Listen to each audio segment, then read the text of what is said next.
warahmatullahi wabarakatuh. Perkenalkan, kami dari kelompok 1. Saya Ari Abian Sutami dan di samping saya wanita cantik yang bernama Kuswati.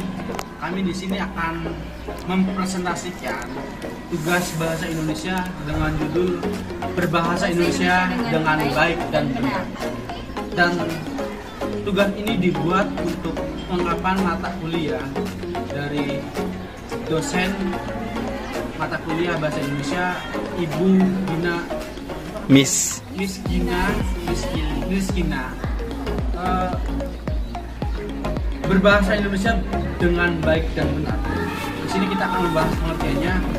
Pengertian berbahasa Indonesia dengan baik dan benar dapat diartikan pemakaian ragam bahasa yang serasi dengan sasarannya, dan di samping itu mengikuti kaidah bahasa yang betul.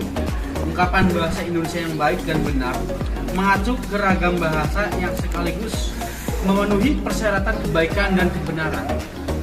Bahasa yang diucapkan bahasa yang baku, jadi bahasanya itu sudah ada sesuai dengan EYD maksud saya.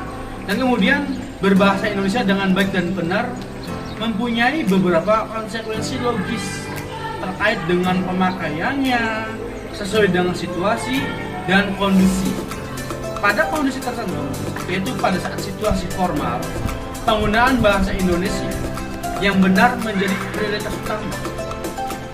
Jadi ketika situasi tertentu, kondisi tertentu, entah kita ada di suatu daerah yang menggunakan bahasa daerahnya, kita berbicara dengan daerah itu menggunakan bahasa Indonesia sesuai dengan EYD dan sesuai dengan KBBI.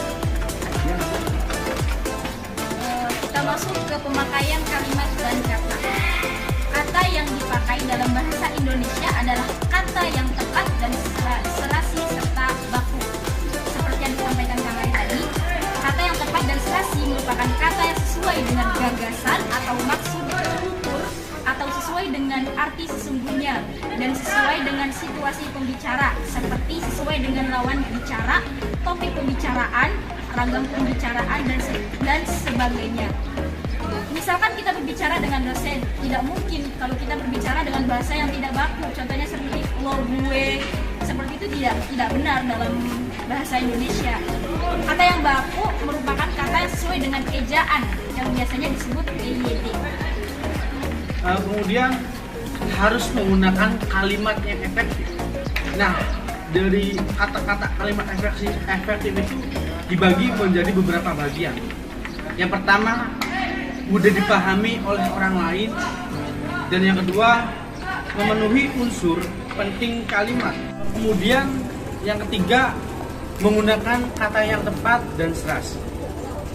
Kemudian yang keempatnya itu gramatikal, atau seperti menggunakan punktuasi dan kata yang menggunakan struktur yang benar, frasa selalu, dan kemudian menggunakan kata yang morfologis, menggunakan kata yang sesuai dengan fungsinya atau kedudukannya. Kemudian yang kelima yaitu rasional. Dalam arti rasional itu yakni menggunakan gagasan yang dapat dicerna oleh akal sehat. Yang keenam itu efisien. Dalam artian efisien itu menggunakan unsur sesuai dengan kebutuhan, tidak boleh berlebihan.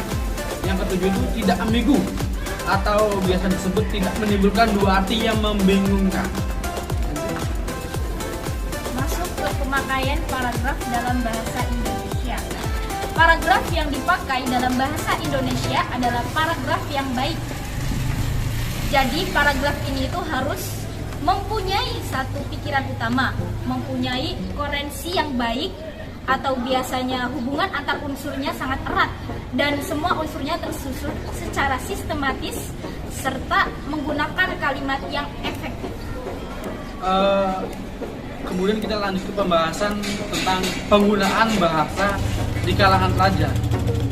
Nah, penggunaan bahasa di kalangan pelajar, entah itu SD, SMP ataupun SMA, itu justru sangat sopan dan sangat jelas tutur katanya, walaupun masih dalam artian acak-acakan. Dari segi penempatan bahasa, mungkin karena anak-anak pelajar SD, SMP, dan SMA itu karena belum terpengaruh bahasa modernisasi.